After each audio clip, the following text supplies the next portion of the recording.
I would like to welcome on stage, I think that the father of the Latino community, the mentor, the role model, because if we're here today, if the Latino community is as strong as we are, as ready as we are, it's because the people that have paved the way for us to be here.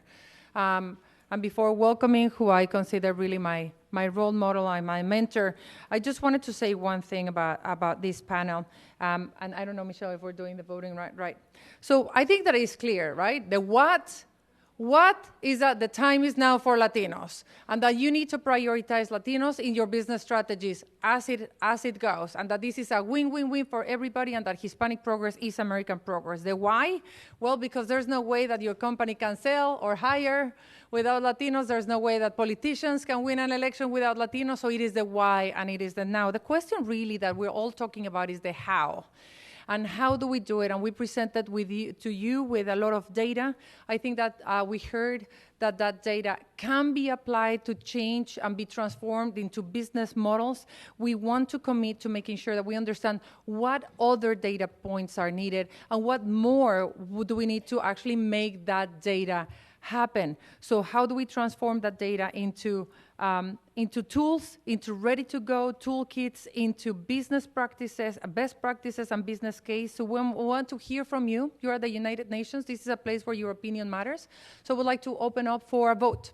I would like to hear from you precisely what do you think are the data gaps in the community that you would like to see, that you would need in order to advance the Latino community from the place where you are, whether it's a corporation, whether it's in HR, whether it's in your sports community, whether it's in, like in a religious affiliation in your churches.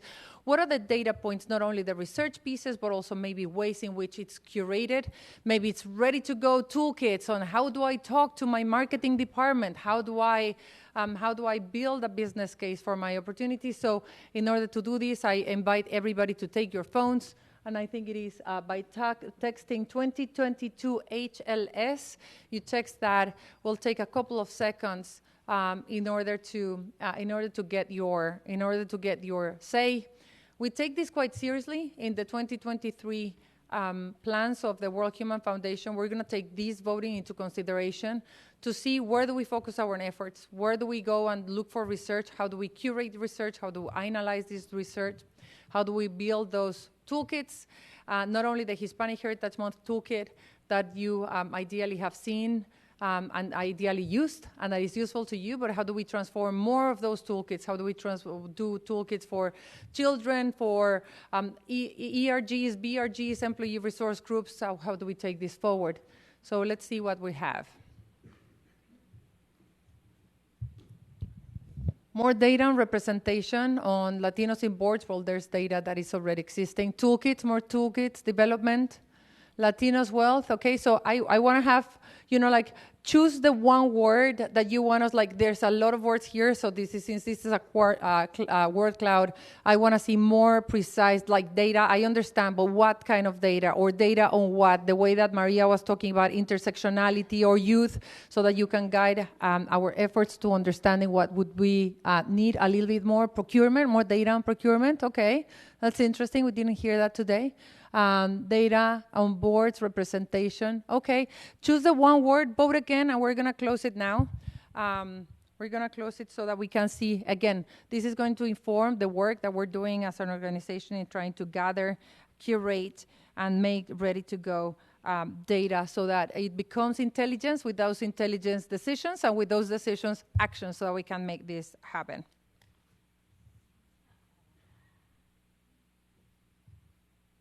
Perfect. We're going to keep it going. In the meantime, I just want to say we're going to give you, after this keynote, we're going to give you the time to network so that you can get to say hi to each other, be intentional about declaring who you are, what you do, but also what you want, and where do you need help from. And make sure that you connect with at least 5 people today that you have not met. It's great to meet, to say hi to old friends. It's even greater to make sure that you're intentional about the connection. Remember, this is the room where it happens, and we can make that happen. So after the networking event, there's a lunch break, and we'll convene afterwards for the Hispanic Promise, the corporate section, launching the Hispanic Promise 2.0. If there's one round of applause that I would like all of you to give is to Dr. Juan Andrade. Dr. Juan Andrade, President, CEO of USHLI. Literally, I think that one of the leaders of the community that has been guiding us for decades and has been in the trenches, mentoring people, newcomers like us. So please welcome, ladies and gentlemen, Dr. Juan Andrade on stage.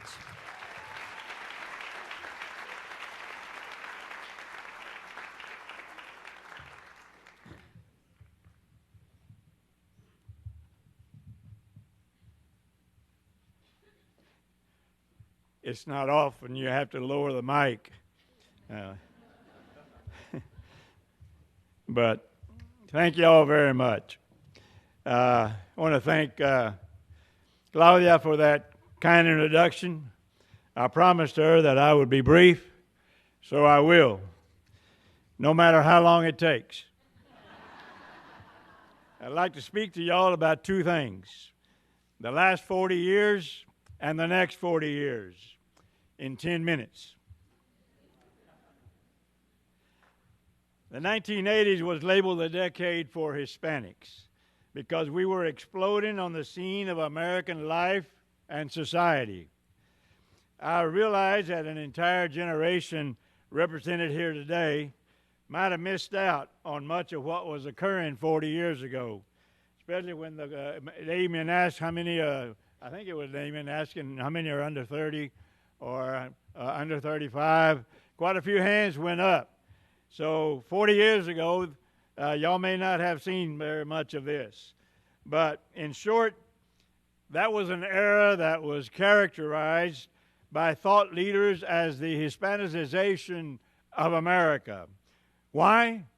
It described the phenomena that was taking place or playing out in America. In short, everything Hispanic was catching on in America. Gloria Estefan and the Miami Sound Machine were dominating the music world, and everybody was dancing to the conga. Antonio Banderas seemed to be appearing in every movie imaginable: westerns, dramas, Zorro, musicals. Wherever there was a screen, Banderas was all over it. Colombian writer Gabriel Garcia Marquez was awarded the Nobel Prize for Literature. Bolivian Irish-American movie actress Raquel Welch, born Raquel Tejada in Chicago, revolutionized the movie industry. Puerto Rican actor Raúl Julia was the leading man in movies and dominated the Broadway stage. In politics, Joseph Montoya was elected United States Senator in New Mexico. Raúl Castro was elected governor of Arizona. Jerry Apodaca was elected governor of New Mexico. Roberto Clemente was rated the best player in Major League Baseball. Anthony Munoz became the best offensive lineman in the history of the National Football League.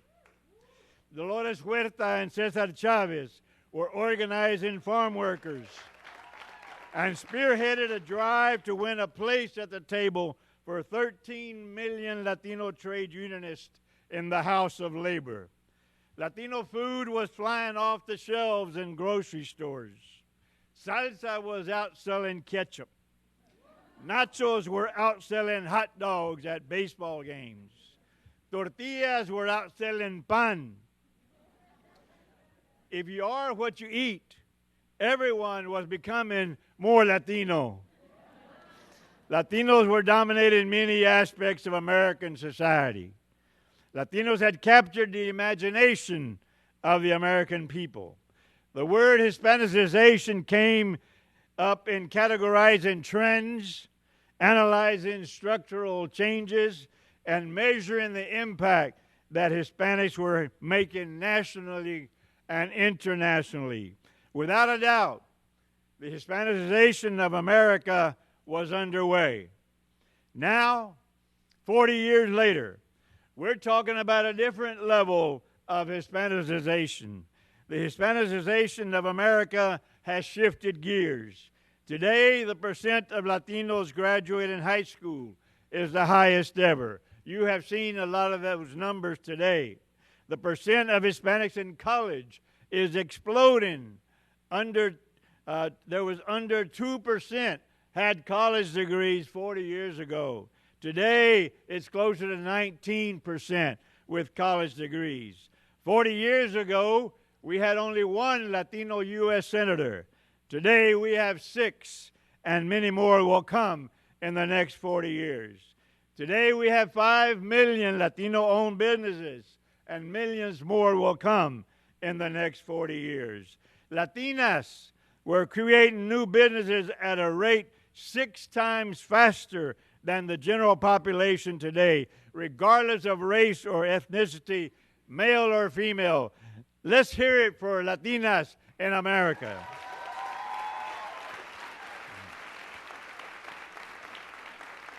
Hispanics created over 80% of new jobs during the last 10 years.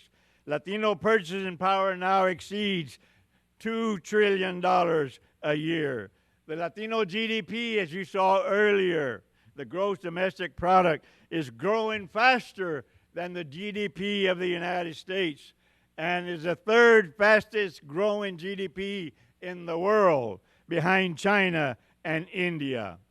Almost half of all new homes in America are being bought by Latinos. Latinos account for many of the new workers of entering the American labor market. Politically, just look to Chicago to measure the Hispanicization of democracy. 40 years ago, we had no Latinos on the Chicago City Council. Today, we have 12. 40 years ago, we had 80,000 Latinos registered to vote. Today, it's over 350,000. 40 years ago, we had 3 Hispanics in government. Today, we have over 30 in Chicago, elected at every level of government, including the judiciary. The CEO of Chicago Public Schools is the 3rd largest district in the nation is Latino. 40 years ago, we had no Latinos in the Illinois state legislature. Today, we have 16. The Illinois state comptroller is Latina. The clerk of the 3rd largest circuit court judicial district in the nation is Latina. 40 years ago, we had 1 Latino on the Cook County Board of Commissioners. Today, there are 3. 40 years ago, we had no representation in Congress. We elected one 30 years ago, and now, today, we have 2, a Mexican man and a Guatemalan woman, both immigrants. The Hispanicization of democracy is not unique to Chicago. Chicago is just an example of what is happening throughout the country. 40 years ago, we had 7 members of Hispanics in the Congress of the United States. Today, it's over 40 Latinos. 40 years ago, we had 3 million Latinos registered to vote. Today, it's closer to 20 million Latinos. Last month, Gen Z, let me say it again. Gen Z voters. That's not easy for me to say, oh yeah. But Gen Z voters impacted the election last month and helped save democracy. This year in Texas, 2022, Latinos have become the largest ethnic or racial group in the state. The highest elected official in Harris County, the 3rd largest county in America, that's Houston, Texas. We re-elected the youngest county judge in the United States, and she is Latina. In 20 more years, 2042, America will reach another milestone. For the first time in American history, whites will become a minority too. Not a people of color minority, but a numerical minority just the same. For the first time in history, no ethnic or racial group will comprise a majority of the population in America. There will never be another majority group in America until Hispanics become the new majority in America. Today's young Latino families will comprise and create America's new majority. This is my last month at my age. I'll be 76 years old. My youngest grandson is only 5. By the time he is my age, imagine the population growth. Today's 62 million Latinos outnumber the total population of 33 states in America combined. That's who we are. That's how many we are. And in just 40 more years, the Hispanic population in America will almost double to 111 million strong. Our job today is to get America ready for a future that will transform the world. That future has begun in the lifetime of today's Hispanic children. America will become the most powerful Spanish-speaking country in the world. Can't you just see it? Just imagine the Hispanicization of America in all its majestic glory. There is a God. We can all celebrate the Hispanicization of America that started 40 years ago. But see where we are today, how far we have come. It's not salsa outselling ketchup anymore or nachos outselling hot dogs. U.S. Latinos, if we were a nation, we would be the 8th largest economic power in the world. Our day has come. We are the ones that we have been waiting for. We are America's future. Let's all join together. Mexicans, Puerto Ricans, Dominicans, Cubans, Afro-Latinos, Central and South America, Latinos everywhere.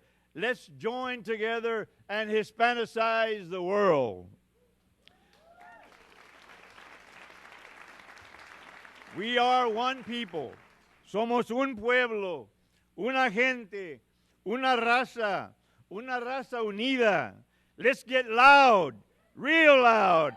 Latinos united today, Latinos united tomorrow, Latinos united forever. Let's hear it, let's get loud. Let's promote Hispanic progress and complete the Hispanicization of America. Thank you all very much. God bless you all. Que viva la raza.